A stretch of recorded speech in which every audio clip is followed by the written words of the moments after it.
ರಾಜ್ಯದ ಲಕ್ಷಾಂತರ ತೆಂಗು ಬೆಳೆಗಾರರಿಗೆ ಕೇಂದ್ರ ಸರ್ಕಾರ ಭರ್ಜರಿ ಸಿಹಿ ಸುದ್ದಿ ನೀಡಿದೆ. ಪ್ರಧಾನಿ ನರೇಂದ್ರ ಮೋದಿ ಅವರ ನೇತೃತ್ವದ ಕೇಂದ್ರ ಸಚಿವ ಸಂಪುಟವು 2026ರಲ್ಲಿ ಸದ್ಯ ಕೊಬ್ಬರಿಯ ಕನಿಷ್ಠ ಬೆಂಬಲ ಬೆಲೆಯನ್ನ ಗಣನೀಯವಾಗಿ ಹೆಚ್ಚಿಸಲು ಅನುಮೋದನೆ ನೀಡಿದೆ.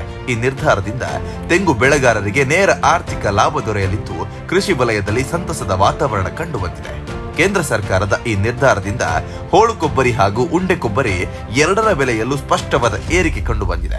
ಕಳೆದ ವರ್ಷದ ದರಕ್ಕೆ ಹೋಲಿಸಿದ್ರೆ ಹೋಳು ಕೊಬ್ಬರಿಗೆ ಪ್ರತಿ ಕ್ವಿಂಟಲ್ಗೆ 445 ರೂಪಾಯಿ ಹಾಗೂ ಉಂಡೆ ಕೊಬ್ಬರಿಗೆ 400 ರೂಪಾಯಿ ಹೆಚ್ಚಳ ಮಾಡಲಾಗಿದೆ. ಇದು ತೆಂಗು ಬೆಳೆಗಾರರ ಉತ್ಪಾದನಾ ವೆಚ್ಚ, ಕಾರ್ಮಿಕ ಖರ್ಚು ಮತ್ತು ಮಾರುಕಟ್ಟೆಯ ವಿಚಾರದ ಬಗ್ಗೆ ಮನಗಂಡು ತೆಗೆದುಕೊಂಡ ತೀರ್ಮಾನ ಅಂತ ಹೇಳಲಾಗ್ತಿದೆ.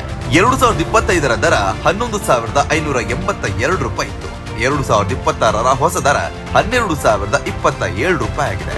ಹಾಗಂತಾದ್ರೆ ಒಟ್ಟು ಹೆಚ್ಚಳವಾದ ಮೊತ್ತ 445 ರೂಪಾಯಿ. ಇನ್ನು ಉಂಡೆ ಕೊಬ್ಬರಿಗೆ 2025ರ ದರ 12,100 ರೂಪಾಯಿ, 2026ರ ಹೊಸ ದರ 12,500 ರೂಪಾಯಿ, ಒಟ್ಟು ಹೆಚ್ಚಳವಾದ ಮೊತ್ತ 400 ರೂಪಾಯಿ. ಈ ದರ ಏರಿಕೆ ದಕ್ಷಿಣ ಭಾರತದಲ್ಲಿ ವಿಶೇಷವಾಗಿ ಕರ್ನಾಟಕ, ಕೇರಳ, ತಮಿಳುನಾಡು ಹಾಗೂ ಆಂಧ್ರಪ್ರದೇಶದ ತೆಂಗು ಬೆಳೆಗಾರರಿಗೆ ದೊಡ್ಡ ಮಟ್ಟದಲ್ಲಿ ನೆರವಾಗಲಿದೆ.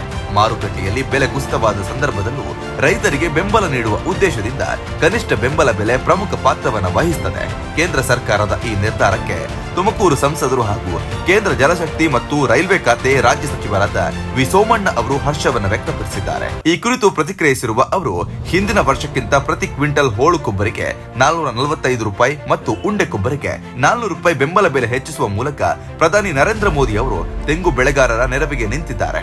ಇದು ರೈತರ ಆದಾಯ ಹೆಚ್ಚಿಸಲು ಕೇಂದ್ರ ಸರ್ಕಾರ ತೆಗೆದುಕೊಂಡ ಮಹತ್ವದ ಹೆಜ್ಜೆ ಅಂತ ಹೇಳಿದ್ದಾರೆ. ಇದೇ ವಿಚಾರವಾಗಿ ಸಾಮಾಜಿಕ ಜಾಲತಾಣದ ಎಕ್ಸ್ ಖಾತೆಯಲ್ಲಿ ಪೋಸ್ಟ್ ಮಾಡಿರುವ ಸೋಮಣ್ಣ ಅವರು, ಇಂದು ನಡೆದ ಕೇಂದ್ರ ಸಚಿವ ಸಂಪುಟ ಸಭೆಯಲ್ಲಿ 2026ರ ಹಂಗಾಮಿನ ಕೊಬ್ಬರಿಯ ಕನಿಷ್ಠ ಬೆಂಬಲ ಬೆಲೆ ಹೆಚ್ಚಳಕ್ಕೆ ಅನುಮೋದನೆ ನೀಡಿದ ಸನ್ಮಾನ್ಯ ಪ್ರಧಾನಿ ನರೇಂದ್ರ ಮೋದಿಜಿ ಅವರಿಗೆ ಹೃತ್ಪೂರ್ವಕ ಧನ್ಯವಾದವನ್ನ ಹೇಳಿದ್ದಾರೆ.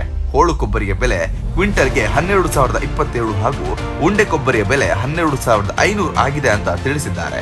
ಕೊಬ್ಬರಿಯ ಬೆಲೆ ಏರಿಕೆಯು ತೆಂಗು ಬೆಳೆಗಾರರ ಆದಾಯ ಹೆಚ್ಚಿಸುವುದರ ಜೊತೆಗೆ ಕೃಷಿಯಲ್ಲಿ ಆಸಕ್ತಿಯನ್ನು ಹೆಚ್ಚಿಸಲು ಸಹಕಾರಿಯಾಗಿದೆ.